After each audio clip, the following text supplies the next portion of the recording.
नमस्कार दोस्तों, मैं सुष्मिता आप सभी का स्वागत करती हूँ स्टडी रूम में। इससे पहले वाली वीडियो में हमने पढ़ा कक्षा 9 का अर्थशास्त्र का अध्याय 1। उस वीडियो में हमने जाना एक छोटे से गांव पालमपुर गांव की कहानी।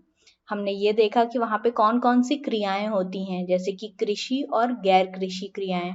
उसके बाद हमने ये देखा कि उस गांव में कौन कौन से परिवार रहते हैं, उनके पास कितनी ज़मीनें हैं। उसके बाद हमने ये भी देखा कि उनके पास मूलभूत सारी सुविधाएं उपलब्ध हैं, जैसे कि स्वास्थ्य हो गया, शिक्षा हो गई और परिवहन के भी बहुत सारे जो आप कह सकते हैं वाहन उनके पास उपलब्ध है। तो पालमपुर गांव की हमने ये कहानी देखी। आज हम पढ़ेंगे पालमपुर गांव में उत्पादन की स्थिति क्या है, उत्पादन पालमपुर गांव में क्यों किया जाता है और उसके कारक क्या क्या हैं। तो उत्पादन का उद्देश्य क्या होता है? उत्पादन का उद्देश्य पालमपुर गांव में यह है कि वो अपनी रोजमर्रा की जिंदगी की जो आवश्यकताएं हैं उन्हें पूरी कर सके। जैसे अगर वो कृषि नहीं करेंगे तो उन्हें खाने के लिए अनाज नहीं मिलेगा। तो इसीलिए पालमपुर गांव में उत्पादन की क्रियाएं की जाती हैं। उसके बाद देखते हैं उत्पादन के कारक कौन कौन से होते हैं। तो 4 बहुत ही महत्वपूर्ण कारक होते हैं किसी भी प्रकार का उत्पादन करने के लिए। सबसे पहला कारक है भूमि, जिसे कि हम इंग्लिश में लैंड कहते हैं। भूमि मतलब जिस भी एरिया में हम उस उत्पादन की क्रिया को अंजाम देंगे उसे हम भूमि यहाँ कह रहे हैं। उसके बाद श्रम, किसी भी प्रकार का श्रम, चाहे वो स्किल्ड लेबर हो या फिर अनस्किल्ड लेबर हो, तो किसी भी प्रकार का श्रम बहुत ही आवश्यक है उत्पादन करने के लिए। उसके बाद भौतिक पूंजी यानी फिजिकल कैपिटल, ये भी 2 प्रकार की होती है, पहली फिक्स्ड और दूसरी वर्किंग। फिक्स्ड कैपिटल और वर्किंग कैपिटल के बारे में अभी हम आगे पढ़ेंगे। उसके बाद चौथी जो सबसे मुख्य उत्पादन की कारक होता है वो होता है मानव पूंजी यानी कि ह्यूमन कैपिटल। तो आइए सबसे पहले पढ़ते हैं भूमि यानी लैंड, जो कि एक महत्वपूर्ण कारक है उत्पादक का, उसके बारे में। तो जैसे कि आप सभी जानते हैं बिना भूमि के हम कोई कार्य नहीं कर सकते। मैंने इससे पहली वाली वीडियो में भी बताया था कि बिना भूमि के ना ही हम कृषि कर सकते हैं, ना ही हम कोई फैक्ट्री या फिर किसी उद्यान को शुरू कर सकते हैं और ना ही हम कोई घर बना सकते हैं। तो भूमि सबसे ज्यादा जरूरी कारक है उत्पादन का। इसके अंतर्गत प्राकृतिक संसाधन जितने भी होते हैं, जैसे कि पानी, वन, खनिज, ये सारी चीजें भूमि के अंदर ही ली जाती हैं, जो कई चीजों के उत्पादन हेतु अनिवार्य हैं। तो आप जैसे कि देखोगे कि किसी भी चीज की अगर आपको फैक्ट्री लगानी है, चाहे वो कृषि से रिलेटेड हो या फिर गैर कृषि कार्य हो, उसमें भूमि की आवश्यकता आपको जरूर पड़ेगी। आजकल आप देखते होंगे कि बहुत सारे ऑनलाइन बिजनेस शुरू हुए हैं, लेकिन वो भी अपना स्टोर या फिर गोडाउन बनाने के लिए उनको भी जमीन की आवश्यकता होती ही है। तो आप ये कह सकते हो कि भूमि एक बहुत ही ज्यादा महत्वपूर्ण कारक है किसका? उत्पादन का। उसके बाद देख लेते हैं कि दूसरा कारक क्या होता है उत्पादन का। दूसरा कारक होता है श्रम। श्रम का क्या मतलब हुआ? श्रम का मतलब हुआ लेबर। लेबर में 2 प्रकार के श्रम होते हैं, एक होता है कुशल श्रम और एक होता है शारीरिक श्रम, या जिसे कि हम अकुशल श्रम भी कहते हैं। कुशल श्रम क्या होता है? अब जैसे कि आप मान लीजिए कि आपको एक लैपटॉप या फिर कंप्यूटर बनाना है, तो उसके लिए आपको कुशल श्रम करने वाले लोगों की जरूरत पड़ेगी, क्योंकि उन्हें ही पता होगा कि कीबोर्ड से मॉनिटर को कैसे कनेक्ट किया जाता है या फिर स्क्रीन को कैसे लगाया जाता है। तो इसकी उन्होंने ट्रेनिंग ली होगी। तो इसलिए लैपटॉप बनाने के लिए हमें स्किल्ड या फिर कुशल श्रमिक लोगों की जरूरत पड़ेगी, मतलब कुशल श्रमिकों की जरूरत पड़ेगी। अगर आपको, जैसे कि आप देखते हो मनरेगा, इसमें आपको क्या करना होता है? इसमें आपको बेसिकली शारीरिक काम करना होता है, ठीक है, शारीरिक श्रम करना होता है। तो इसके लिए आपको किसी स्किल की जरूरत नहीं होती है। जैसे कि गड्ढा खोदने के लिए आपको किसी भी स्किल की जरूरत नहीं होगी, कुआं, तालाब, ये सारी चीजें बनाने के लिए आपको किसी भी स्किल की जरूरत नहीं होगी, कोई भी ऐसा कर सकता है। तो श्रम के कितने प्रकार हुए? श्रम के 2 प्रकार हुए, कुशल श्रम और शारीरिक श्रम। उसके बाद हम देखते हैं और प्रोडक्शन में इन दोनों की आवश्यकता हो सकती है। कोई ऐसी फैक्ट्री हो सकती है जहां पर स्किल्ड और अनस्किल्ड या फिर शारीरिक श्रम वाले लोगों की, दोनों लोगों की आवश्यकता हो। कोई ऐसी इंडस्ट्री या फिर फैक्ट्री हो सकती है जहां पर केवल स्किल्ड लोगों की जरूरत हो, और कोई ऐसी भी इंडस्ट्री हो सकती है जहां पर केवल शारीरिक श्रम वाले लोगों की जरूरत हो। उसके बाद हम देखते हैं तीसरा कारक क्या है उत्पादन का, तो वो है भौतिक पूंजी, जिसे हम कहते हैं फिजिकल कैपिटल। फिजिकल कैपिटल भी दो प्रकार की होती है, एक होती है फिक्स्ड कैपिटल यानी स्थायी पूंजी, और दूसरी होती है वर्किंग कैपिटल यानी कार्यशील पूंजी। तो सबसे पहले फिक्स्ड कैपिटल के बारे में समझते हैं। अब मान लीजिए आपने एक पॉलिथीन बनाने की इंडस्ट्री लगाई, ठीक है, उसमें जो मशीनें लगेंगी वो आपको रोज नहीं खरीदनी पड़ेंगी। आपने एक बार 4 या 10 लाख की मशीन खरीद ली और वो आपकी सालों साल चलेगी, बस उसका मेंटेनेंस आपको हर 6 महीने पे या 1 साल पे कराना पड़ेगा। लेकिन ये जो वर्किंग कैपिटल होती है ये आपको रोज लगानी पड़ती है। जैसे कि मान लीजिए अब आप कोई सेब से जूस बनाने की इंडस्ट्री लगा रहे हो, ठीक है। अब आपने मशीनें तो लगा दी जो कि आपको 3-4 साल आपकी मशीनें चल रही हैं, लेकिन आपको ये जो सेब है ये रोज लाना पड़ेगा। इसका मतलब रॉ मटेरियल जो है वो आपको रोज लाना पड़ेगा। तो इसके लिए जो आप पैसा खर्च करोगे वो आएगा कार्यशील पूंजी या फिर वर्किंग कैपिटल में, और इन मशीनों के लिए जो आपने पैसा खर्च किया वो आपका फिक्स्ड कैपिटल हो गया, ठीक है। तो आई होप आपको ये समझ में आ गया होगा।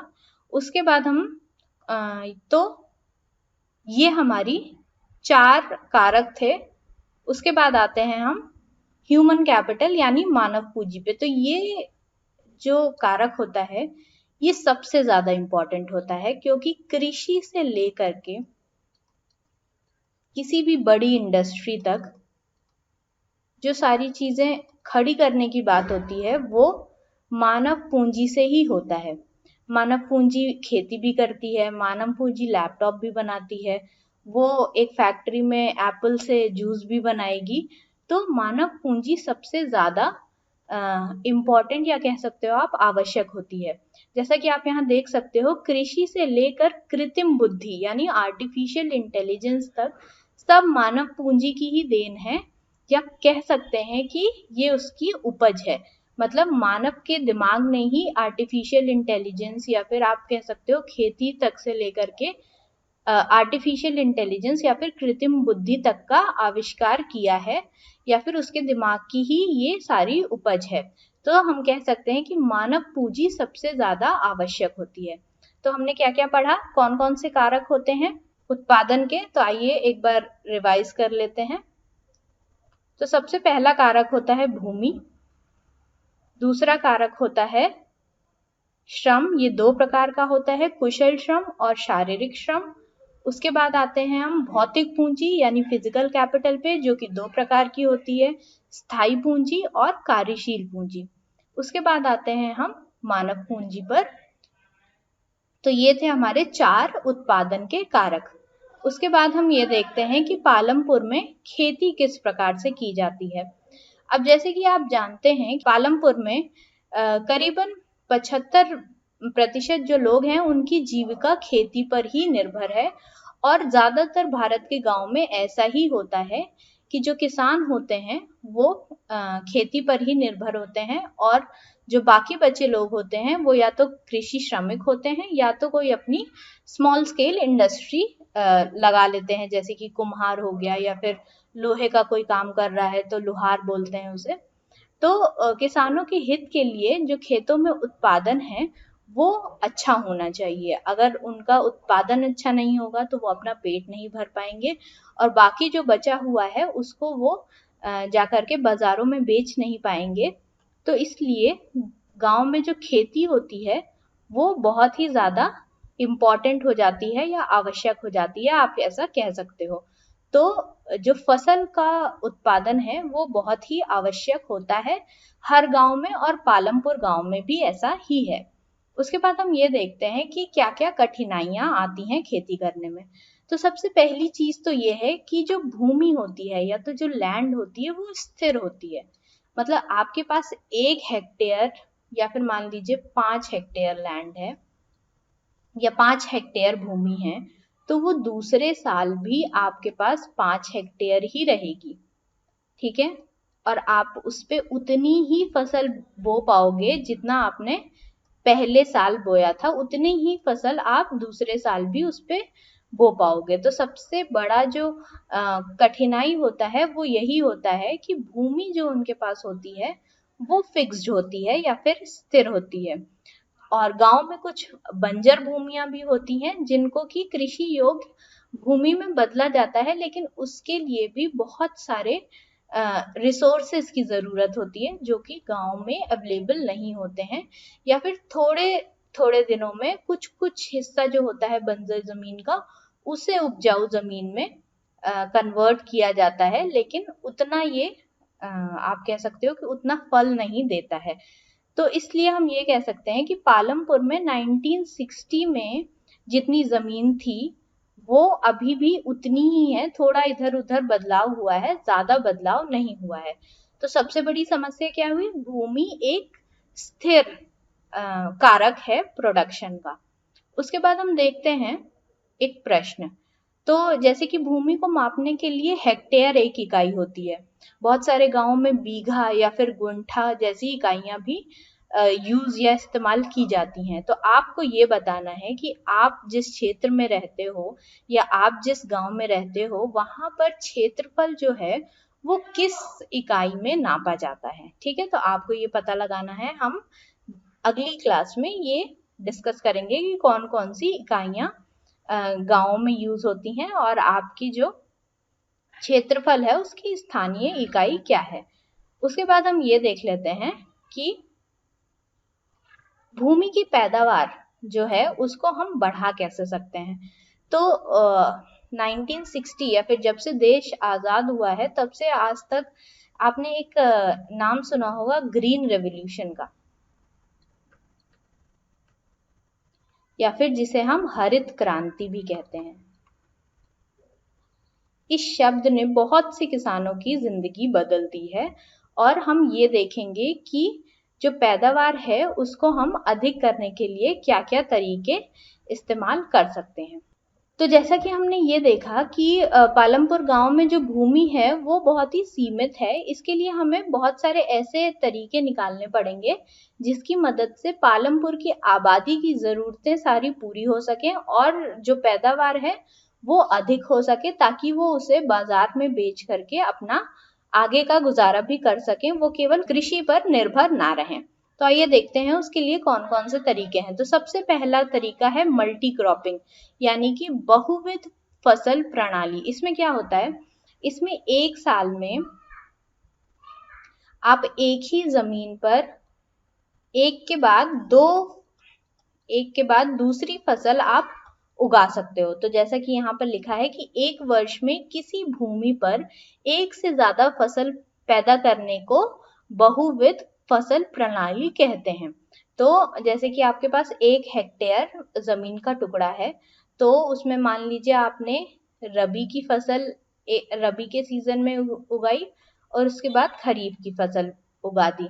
अब हम ये पढ़ेंगे कि रबी और खरीफ होता क्या है। तो आइए देख लेते हैं रबी की फसलें कौन कौन सी होती हैं और खरीफ की फसलें कौन कौन सी होती हैं। तो खरीफ की वो फसलें होती हैं जो कि बरसात के मौसम में किसान लगाते हैं, जैसे कि है ज्वार और बाजरा। ठीक है, तो इसे हम खरीफ की फसल कहते हैं और ये बरसात के मौसम में लगाई जाती है। और पिछले 15-20 वर्षों से अक्टूबर और दिसंबर के बीच आलू की खेती भी पालमपुर में की जाने लगी है। उसके बाद हम देख लेते हैं कि सर्दी के मौसम में कौन सी फसल उगाई जाती है। तो सर्दी के मौसम में रबी की फसल उगाई जाती है जिसमें कि गेहूं उगाया जाता है।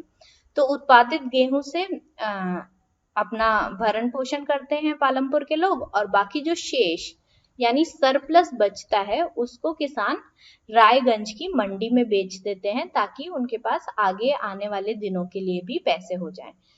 और पालमपुर में ये भी देखा गया है कि भूमि के एक भाग में गन्ने की खेती भी की जाती है। तो गन्ना किस उसमें आता है? गन्ना आता है कैश क्रॉप में, जिसको बेच करके आपको पैसे मिले, वो फसलें कहलाती हैं कैश क्रॉप। तो आप जैसे देख सकते हैं कि जो कच्चा गन्ना होता है उससे हम गुड़ या फिर जैगरी बना सकते हैं और फिर वो शाहपुर के व्यापारियों को उसे बेच देते हैं। तो आपने क्या देखा कि बरसात की मौसम की अलग फसलें होती हैं, राबी के मौसम या फिर सर्दी के मौसम की अलग फसलें होती हैं, और एक अलग फसल जो कि है गन्ना, उसे भी पालमपुर के लोग उगाते हैं।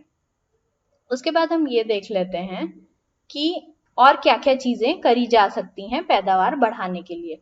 तो सबसे पहले सिंचाई की व्यवस्था, किसी भी गांव में सिंचाई की व्यवस्था बहुत अच्छी होनी चाहिए अगर आपको फसल अच्छी पैदा करनी है तो। और इसके लिए बिजली की उपलब्धता होनी चाहिए, क्योंकि साल के 12 महीने बारिश नहीं होती है, ठीक है।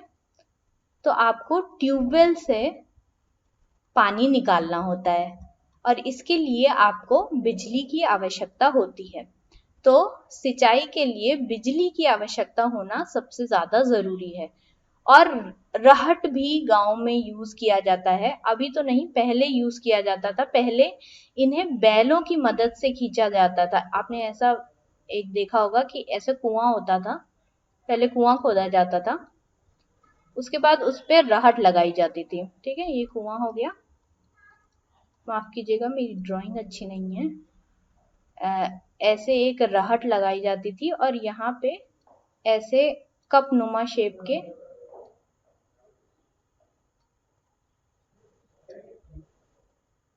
लगाए जाते थे, ताकि ये इस कुएं से पानी लेकर के ऊपर खेतों को सींचे, ठीक है। तो ये यहाँ से पानी लेते थे, ऐसे ऊपर जाते थे और फिर यहाँ नीचे ला करके खेतों में डाल देते थे। तो पहले ये काम बैलों की मदद से किया जाता था, लेकिन अब ये काम भी बिजली की मदद से किया जाने लगा है। तो आप ये कह सकते हैं कि सिंचाई की व्यवस्था परिपूर्ण रखने के लिए बिजली की उपलब्धता होनी बहुत ही ज्यादा आवश्यक है, ठीक है। तो अब हम जानने की कोशिश करते हैं कि भारत में कितना कृषि क्षेत्र है जो कि सिंचाई के अंदर आता है। तो जैसा कि आप पढ़ सकते हो, भारत के कुल कृषि क्षेत्र के 40% से भी कम क्षेत्र में ही सिंचाई होती है। तो आप ये देख सकते हो कि 60% जो क्षेत्र है, कृषि क्षेत्र है, उसमें सिंचाई की सारी व्यवस्थाएं उपलब्ध नहीं है। कहीं पे हो सकता है कि ट्यूबवेल्स उपलब्ध ना हो, कहीं पर बिजली की उपलब्धता पूरी ना हो। तो आप ये देख सकते हो कि सिंचाई बहुत ही कम एरिया में होती है भारत में। दो प्रकार के एरिया हैं जिसमें कि भारत बटा हुआ है। अगर हम भारत का मैप बनाएं,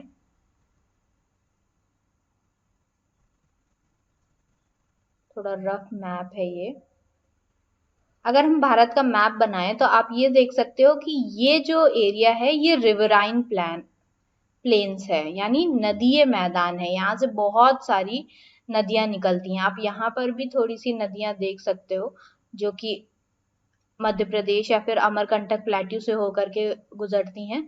तो इन्हें ही हम रिवराइन प्लेन्स या फिर नदीय मैदान कहते हैं। उसके बाद आप ये देखोगी कि दक्षिण में ज्यादातर पठार क्षेत्र है। इतना पूरा पठार क्षेत्र है दक्षिण में, जहां पर सिंचाई कम होती है। और शेष जो क्षेत्र हैं, मतलब यहाँ जो बाकी बचे हुए भारत के क्षेत्र हैं, वो सारे क्षेत्र मुख्यतः वर्षा पर निर्भर होते हैं। जब मॉनसून सीजन आता है तो वो वर्षा पर निर्भर होते हैं। तो आप देख सकते हो कि सिंचाई की बहुत ही कमी है हमारे भारत देश में।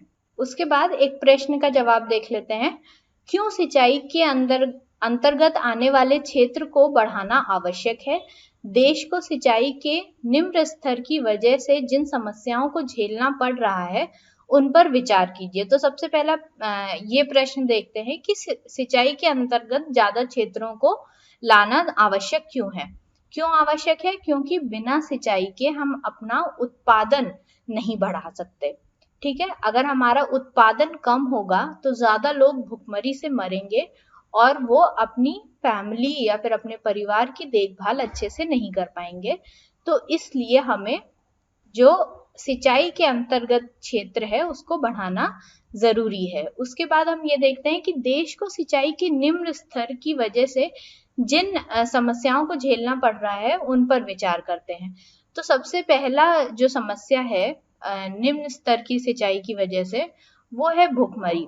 अगर ज्यादा उत्पादन नहीं होगा फसलों का या फिर ज्यादा खाने की चीजों का उत्पादन नहीं होगा तो लोग भुखमरी से मरेंगे।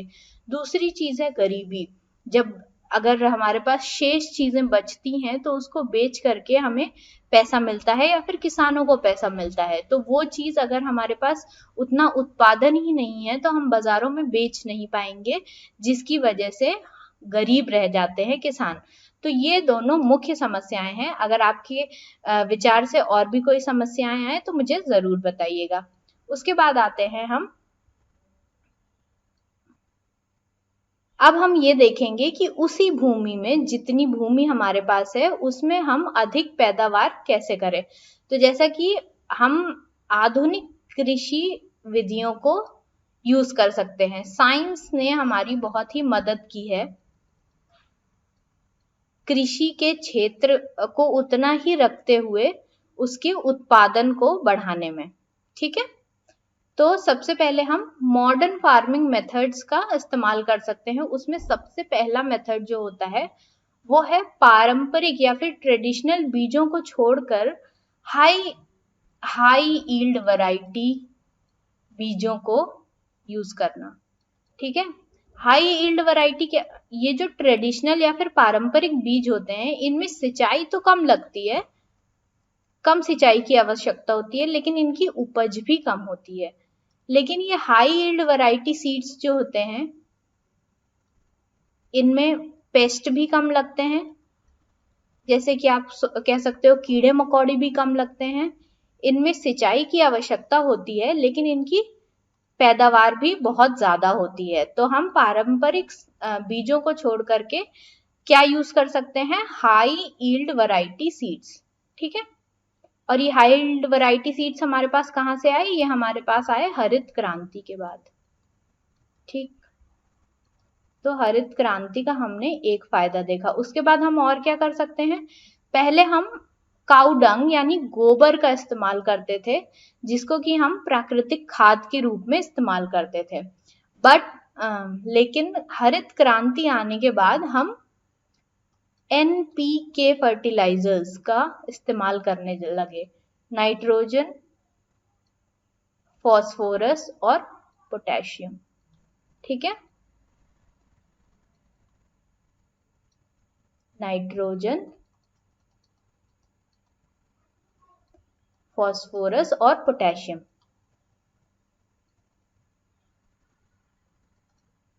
तो हम गोबर यानी प्राकृतिक खाद को छोड़ करके NPK फर्टिलाइजर्स पर जाने लगे, निर्भर होने लगे, और इससे हमारा उत्पादन भी बढ़ने लगा। उसके बाद देख लेते हैं, तो जैसा कि मैंने आपको पहले भी बताया कि ग्रीन रेवोल्यूशन यानी हरित क्रांति ने हमारी बहुत ही ज्यादा मदद की है, और इसी से आए HYV seeds, high yield variety.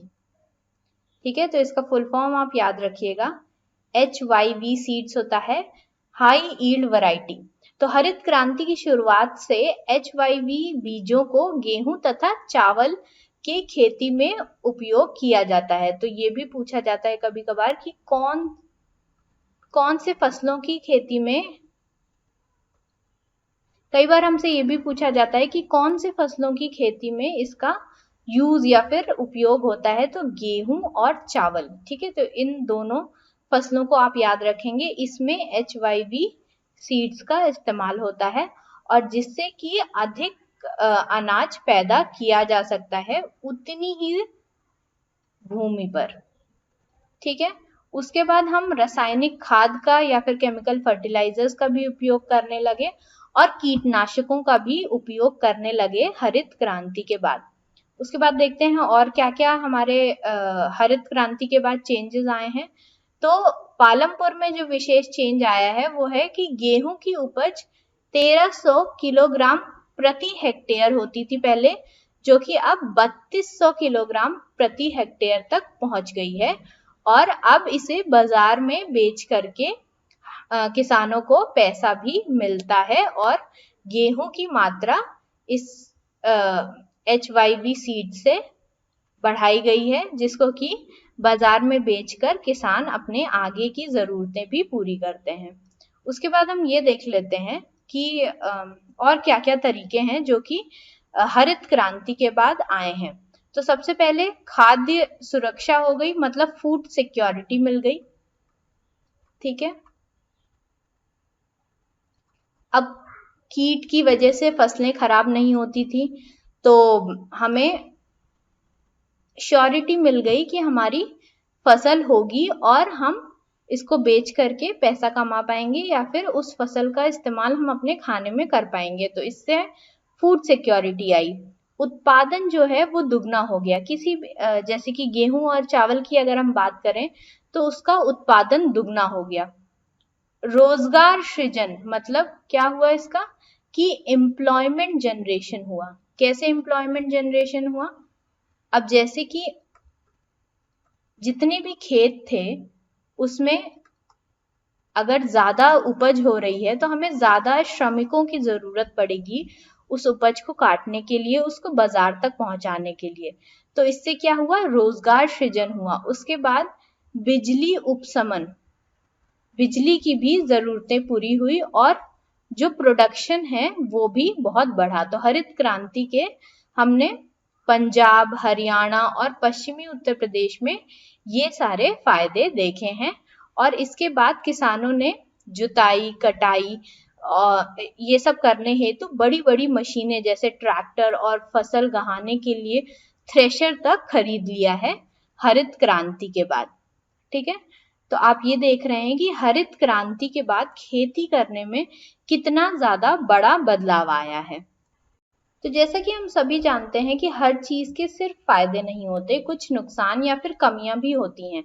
तो आइए हम देख लेते हैं कि आधुनिक कृषि जो विधियां यूज कर रहे थे, हम इस्तेमाल कर रहे थे जिन्हें हम, उनकी क्या क्या कमियां हैं। तो सबसे पहली कमी ये है कि जो रासायनिक उर्वरक यूज कर रहे थे हम, उनसे तालाब या फिर भूजल या फिर नदियों का पानी जो है वो प्रदूषित हो रहा है। उसके बाद पंजाब जैसे राज्य जहाँ पर बहुत ही अच्छी मिट्टी, उर्वरक मिट्टी है, उसकी गुणवत्ता भी कम होती जा रही है दिन प्रतिदिन। और इन आधुनिक कृषि विधियों को यूज करने का एक और कमी या फिर ड्रॉबैक हम ये कह सकते हैं कि खेती की लागत में बढ़ोतरी हो रही है। तो जैसे कि आपको HYV सीड्स जो खरीदने पड़ेंगे वो उनकी लागत ज्यादा होती है ट्रेडिशनल सीड्स से। ठीक है, तो इसलिए हमें पैसे ज्यादा लगाने पड़ेंगे। उसके बाद हम फर्टिलाइजर्स खरीदेंगे,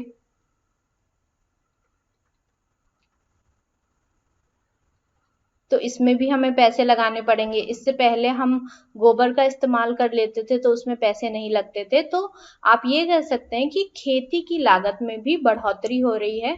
और जो जल स्तर है, भूमि का जो जल स्तर है वो लगातार कम होता जा रहा है। तो ये सारी चीजें, ये कमियां हैं आधुनिक कृषि विधियों की। तो आज हमने कौन कौन सी चीजें पढ़ी? आज हमने पढ़ा उत्पादन के बारे में, उसके कारकों के बारे में पढ़ा, जो क्या क्या होते हैं, भूमि, श्रम, फिजिकल कैपिटल या फिर भौतिक पूंजी या फिर मानव पूंजी। उसके बाद हमने ये देखा कि जमीन या फिर भूमि कितनी ज्यादा आवश्यक है किसी भी प्रकार का उत्पादन करने के लिए, और पालमपुर में कितनी भूमि किसके पास उपलब्ध है। उसके बाद हमने ये देखा कि श्रम कितने प्रकार के होते हैं। तो 2 प्रकार के श्रम होते हैं, कुशल श्रम और शारीरिक श्रम। उसके बाद हमने ये भी देखा कि फिजिकल कैपिटल कौन कौन से प्रकार की होती है। तो स्थायी पूंजी होती है और कार्यशील पूंजी होती है। उसके बाद हमने मानव पूंजी के बारे में भी पढ़ा कि मानव पूंजी कितनी ज्यादा आवश्यक होती है। उसके बाद हमने पालमपुर में खेती की जो जो प्रक्रियाएं इस्तेमाल की जाती हैं उनके बारे में पढ़ा, जो कि मोस्टली पारंपरिक या फिर ट्रेडिशनल हैं। और हमने ये भी जाना कि 75% लोग पालमपुर में खेती पर ही आश्रित हैं। उसके बाद हमने ये देखा कि भूमि जो है वो एक स्थिर कारक होती है। तो आपको हमेशा ये याद रखना है कि भूमि एक फिक्स्ड फैक्टर ऑफ प्रोडक्शन या फिर फिक्स्ड कारक ऑफ उत्पादन का एक फिक्स्ड कारक होती है। ठीक है, उसके बाद हमने क्या चीजें पढ़ी, अगर हमारे पास भूमि जो है वो स्थिर है तो हम क्या क्या चीजें कर सकते हैं ताकि उसकी पैदावार बढ़ाई जा सके। तो हम क्या कर सकते हैं, हम मल्टीपल क्रॉपिंग या फिर बहुविध फसल प्रणाली यूज कर सकते हैं। उसके बाद हम खरीफ, राबी और गन्ने की खेती पालमपुर के लोग करते हैं, ये हमने पढ़ा। उसके बाद हम ये पढ़ रहे थे कि हम हरित क्रांति आने के बाद क्या क्या चीजें हुई, और हमने ये भी पढ़ा कि हम इरिगेशन का यूज कर सकते हैं। फिर उसके बाद हमने ये पढ़ा कि भारत में कितनी भूमि उपलब्ध है सिंचाई और गैर सिंचाई। उसके बाद हमने ये जानने की कोशिश की कि हरित क्रांति में कौन कौन सी नई चीजें आई हैं। तो मॉडर्न फार्मिंग मेथड यूज होने लगे, आधुनिक कृषि विधियां जिसे हम कहते हैं। उसके बाद पारंपरिक बीजों को छोड़ करके HYV सीड्स यूज होने लगे। उसके बाद हमने ये भी देखा कि गोबर की खाद, जो कि पहले प्राकृतिक खाद के रूप में इस्तेमाल होती थी, उसकी जगह हम NPK फर्टिलाइजर्स यूज करने लगे। उसके बाद हमने और क्या क्या चीजें देखी, उसके बाद हमने ये देखा कि पैदावार तो हमारी बढ़ने लगी, लेकिन उसके साथ साथ हमारे पास ये सारी चीजें भी बढ़ रही थी, जैसे कि खाद्य सुरक्षा या फिर फूड सिक्योरिटी, हमारा प्रोडक्शन या फिर उत्पादन दुगना होने लगा, रोजगार सृजन होने लगा, बिजली की उपशमन होने लगा, और जो उपज है यानी प्रोडक्शन है वो बढ़ने लगी। तो ये सारे हरित क्रांति के ये सारे फायदे देखे हमने। एक और चीज देखी कि जो किसानों का रहन सहन था वो बढ़ने लगा, उन्होंने ट्रैक्टर और थ्रेशर और ऐसी मशीनें खरीद ली। लेकिन हमने कुछ कमियां भी देखी हरित क्रांति की, जो कि थी कि तालाब प्रदूषित हो रहे थे, मिट्टी की गुणवत्ता कम होती जा रही थी या उसका स्वास्थ्य बिगड़ता जा रहा था, और जो खेती में लागत आने लगी वो भी बहुत ज्यादा आने लगी। और आखिरी जो हमने कमी देखी वो ये देखी कि जल स्तर में भारी गिरावट आने लगी।